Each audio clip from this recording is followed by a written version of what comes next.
Welcome to the Paper Trail, where we follow the journey, my journey, through the world of a CEO of a mortgage note fund.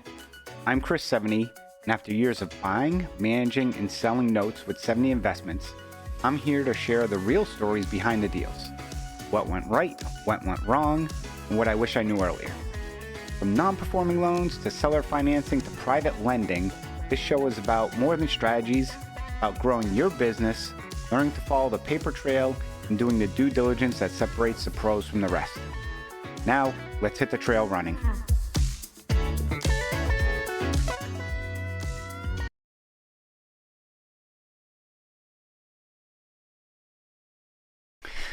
Welcome back, everybody, to another episode of the Paper Trail podcast. I hope everyone is doing well today as we start getting near year end. Wow, did 2025 fly by?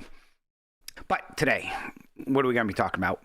I want to dive in today about debt service credit ratio loans. And over the past year, we have expanded our business a little bit to start originating some of these loans that we sell to correspondent partners. And I wanted to talk about them. And for people who are new to real estate or looking to buy real estate as rentals, listen in, because a lot of bad information, a lot of false information out there about the type of loan programs that you can get.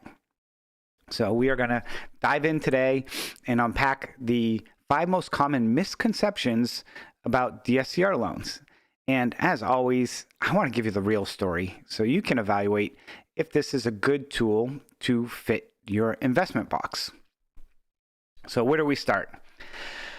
I think the first place to start on these types of loans is you don't need to worry about your credit score. The first thing people hear when they think DSCR, oh, it's only about what the property brings in for rent. Doesn't matter if I have experience, doesn't matter what my credit score is, because credit score doesn't matter. That is a complete myth. While they don't focus on your income or tax returns the way conventional loans do, it does based on cash flow. But there are minimum FICO requirements. Typically it's 660, some may go down to 620. And here's the reality. It will impact your rate, and sometimes significantly. If your rate is like 780, you're going to get the best rate you can, which is this recording, somewhere low sixes. If you're in like the 660 range, you're a point higher. So it's significant, and also can impact the loan to value that they'll allow you to get. So a lower score does mean higher interest rate, stricter terms, larger down payments. So while it's asset-based and focused, your credit still does have that impact. And here's a perfect example. At a 4-unit property that we went to go look at, give somebody a loan. And this was several months ago, so it's not based off today's rates. But they were it was penciling out to about 7.75% to 8% because of their credit. I put in and said, hey, if I bought this property, what would my rate be? I was at like a 6.5% to 6.75%. So I was a point to 1.5 lower, and I could get a better loan to value because of that credit. So I want that first myth that, oh, credit score doesn't matter. It absolutely does. Myth number 2 is 100% financing on a DSCR loan. Doesn't exist. If this loan is getting sold to an institution who may turn around and securitize this, there's no such thing as 100% financing. It just doesn't exist. Maybe get up to 85% typically, or 75%, but 100% does not exist unless that lender is keeping it on their books. And that's extremely rare because most companies sell these off because the simple fact of the rates are so low, typically their cost of capital is very close to or same or even higher than what that rate is. For example, Seveney. We would never keep a DSCR loan on our books because we pay our investors typically more than what this rate would be. So if we're paying our investors 8%, we're giving somebody a loan for 7%. Of course, we're not keeping that on our books. We're going to go and turn around and sell that. We're going to underwrite to their requirements, which we have, which we know, which we, as part of underwriting these loans, we're back and forth on some of these questions and back and forths. It's important to know that, not everybody can get these loans. Again, you tack on number one, which is I have crappy credit, and number two of I don't need a down payment. It's not happening. So just wanted to be clear on that is myth number 2. Myth number 3, DSCR loans are only for commercial properties. No, you can get them on single family residential as long as it's not owner occupied. Typically, it's 1 to 4 unit. Some will go up to 8. Once you get above 8, you are in the commercial world. So it's going to be much harder to find lenders who will lend on 8+ units. You can get them, again, on single families, duplex, triplex, quads, short-term rentals. You can also get them on short-term rentals. And here's an interesting one I'll talk about on a short-term rental. We had a borrower buying a property for roughly $500,000. They thought the income would be about $80,000 per year on this. We underwrite it. Income's only about $40,000. When you think about it, that's like $3,000 a month. Then you got to take into all the expenses. So basically, it's like $2,600 a month is what the income was going to be. So when you go and run the DSCR on that, the loan amount was, I think, like $150,000 or $200,000. It was only like 30 or 40%. Remember, it goes the lower of the DSCR or that purchase price. So in this instance, the borrower was upset because the loan had to be re-underwritten because of the revenue, and then thought just because it was 30% LTV that the loan could close in a week. And again, it doesn't work like that. Just because there's a big LTV and so forth, it can be very different. Which rolls into the next myth, and there's going to be more than 5, by the way, on this one. We got bonus. It's a no-doc loan, and anyone can qualify. We've kind of already been talking about that. DSCR loans are not no-doc loans.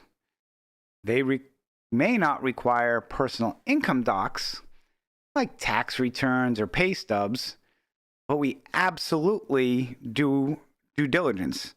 These aren't the ninja loans, which were no income, no job verification.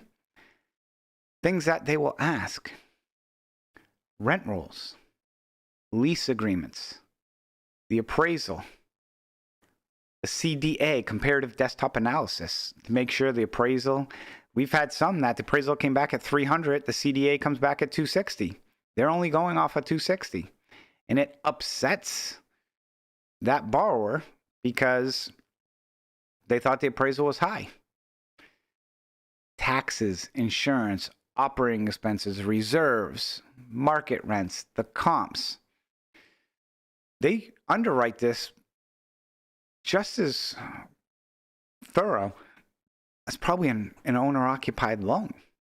Again, the difference is they're, instead of looking at your income, they're looking at the property income. Again, the rent rolls, the lease agreements.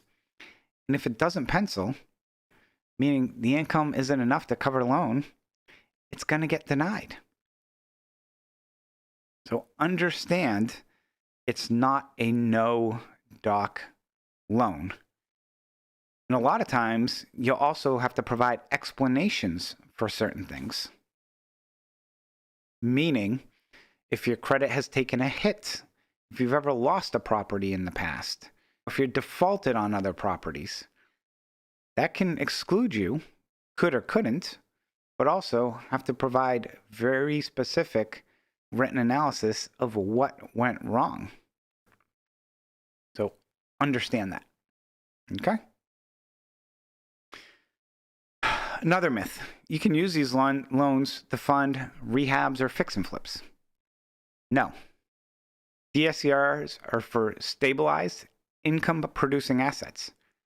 Can they be vacant? Yes, but it's going to impact the amount you can borrow, the loan to value. It will have consequences, but it needs to be completed. If it's unlivable, undergoing construction, you need to get a bridge or fix and flip loan. DSCR lenders, they want predictability. They want the money coming in, the mortgage going out with that positive spread. If you're rehabbing, again, it's a different tool.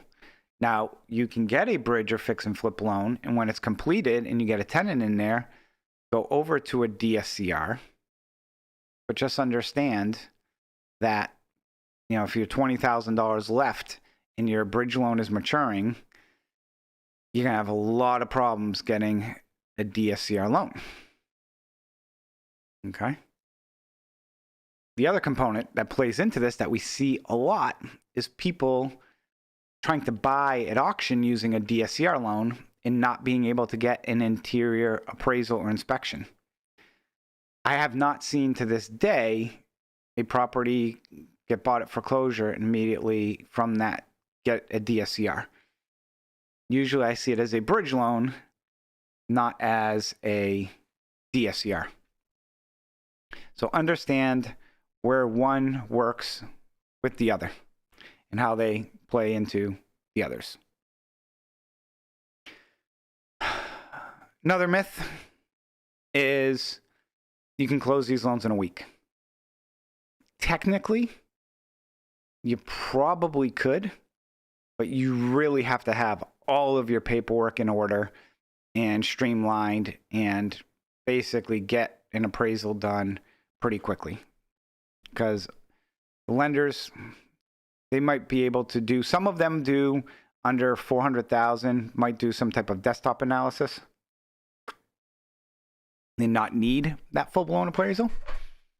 But just understand, it typically takes traditional times, because if you are newer to getting this type of loan, understanding you got to complete the application, you got to sign the application, it's got to go into underwriting, you got to get them the leases, you have to get them confirm that you have insurance on the property and the proper insurance and the named insured and other conditions that might need to be closed based off the lease agreement and everything else. It can take time, especially if it's a lower dollar loan, 100, 200,000, because let's be honest, the spreads aren't that as high in those types of loans. And a lot of firms work on $500,000 loans, get those pushed through, especially towards the end of the month, because that's what they're driving for revenue. So understand that about DSCR loans. The last one I want to talk about is prepayment penalties. And a lot of investors get spooked by prepayment penalties. Yes, it's a valid concern, especially if you plan to sell or refinance early. But here's what sometimes is often overlooked. Yes, they're standard in these loans.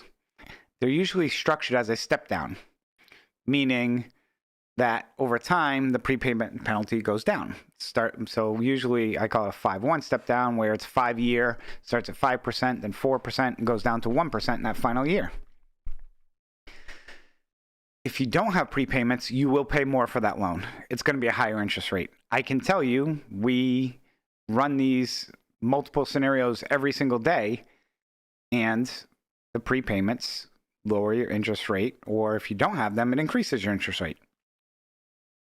Now you can buy them down, of course, which is essentially paying additional points to make them go away. The question is, are you in it for the long term or short term? That's really what it boils down to. Personally, as somebody who also has some buy and hold rentals in their portfolio, I look at every property I hold and I'm looking for a 5 to 10 year hold on it. That's what I look for. I'm not envisioning that I'm going to hold this property for 2 or 3 years and then sell it. If I do, it's because the market has exploded in that area and maybe I have a better opportunity. And then, yeah, maybe I'm okay with paying a 2% penalty on $300,000. Okay, I'm paying an extra $6,000. If the $300,000 loan was a $400,000 property and now it's worth $500,000, again, I'd probably be okay with that. Where I think a lot of people get confused or really start trying to predict the future is on interest rates. Our interest rates go down. If they go down by a quarter, if they go down by a half, then my payment will go down. And am I saving or am I? Nobody can predict interest rates. There are so many factors in today's world in a global economy that can impact interest rates. It's not only just hear what's going on in the US. What if China wants to stop buying treasuries and there's less people buying our debt, which then brings up the price of bonds or 10-year treasuries. 10-year treasuries go up, interest rates go up. If the US becomes a safe haven for other countries to put money because they're in trouble, our interest rates go down.